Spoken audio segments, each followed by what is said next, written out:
Cambiamos de tema, pues el 10 de diciembre pasado se firmó en Marrakech, en Marruecos, el Pacto Mundial para la Migración Segura, Ordenada y Regular, encabezada por la Organización de las Naciones Unidas. Este documento, firmado por más de 150 países, ha provocado manifestaciones de grupos ultraderechistas, y justamente para hablar de este tema recibo con gusto esta noche en el estudio al maestro Alejandro Martínez Serrano. Él es licenciado en Relaciones Internacionales por la Universidad Nacional Autónoma de México. Bienvenido, muy buenas noches. Buenas noches, gracias por la invitación, estoy a tus órdenes. Al contrario, gracias por estar aquí, y me gustaría primero que pusiéramos un poco en contexto a la audiencia. ¿Qué es este pacto? La Organización de Naciones Unidas tiene desde hace 15 años un programa que le llaman Objetivos del Desarrollo del Milenio, cuando empezó el siglo XXI, y en el 2015 se transformó en Objetivos de Desarrollo Sostenible. En este sentido, algunas de las preocupaciones que tiene Naciones Unidas es el tema de la migración. No solo de los migrantes de países del sur al norte, sino también de países de población del norte que se viene a vivir a los países del sur.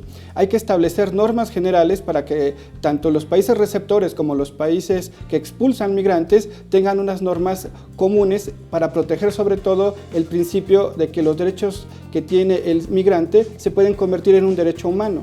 El derecho humano a migrar y el derecho humano a no migrar.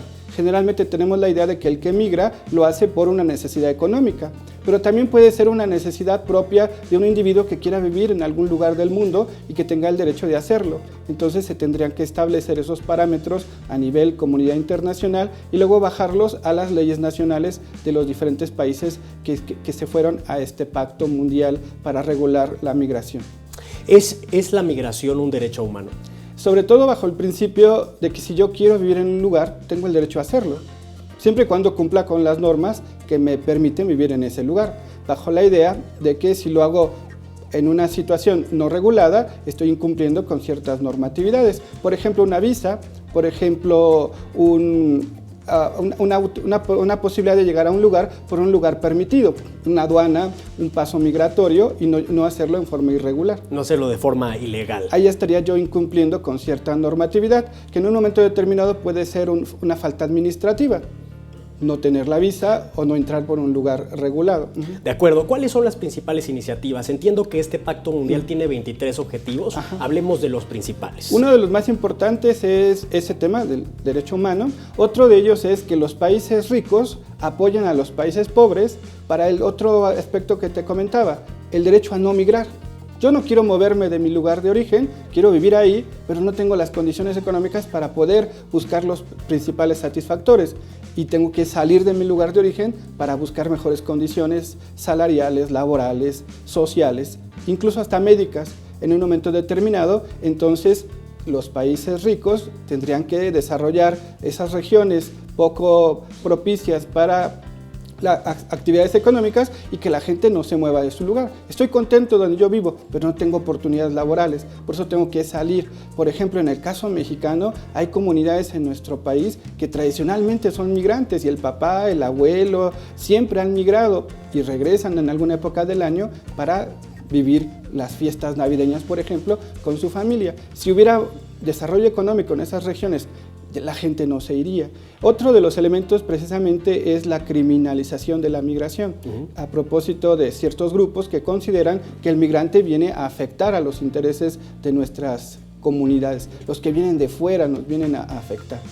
Otro de los elementos que también se consideraría es el tema de la delincuencia ligada con la migración. Ciertos grupos delincuenciales se aprovechan de esta necesidad de la población para llevar a cabo incrementar sus ingresos a través de la utilización del tráfico de migrantes.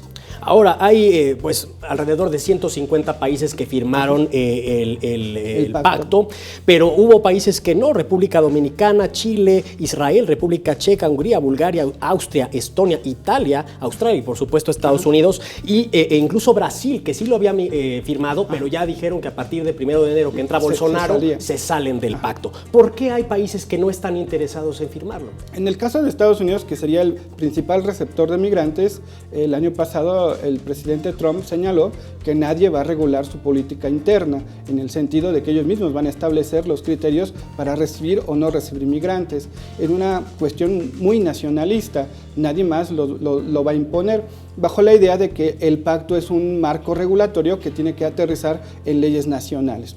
Algunos países, sobre todo en el caso europeo, también tienen este principio nacionalista, no aceptar al que venga de fuera bajo la circunstancia de que nos viene a quitar ciertos privilegios a los que viven en esos países.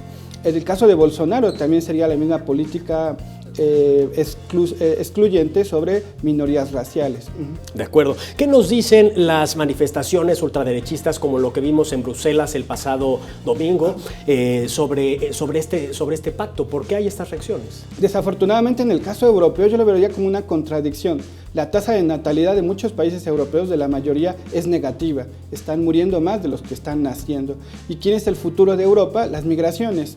Las migraciones de Europa del Este, las migraciones del norte de África, y ellos mismos se convierten en una contradicción, dado que no hay nacimientos. Si no llega gente a trabajar en ciertos sectores de las economías de estos países, la economía con el paso del tiempo se va a ir a la baja. Y ese factor nacionalista es muy importante porque representa una exclusión de los que vienen de fuera. Sí te permito trabajar, pero estás excluido de todas las demás condiciones. El pacto estaría buscando que si el migrante ya llegó a una sociedad, se incluya completamente con todos sus derechos. De acuerdo, pues le agradezco muchísimo al licenciado en Relaciones Internacionales, al maestro Alejandro Martínez Serrano, que nos haya acompañado esta noche.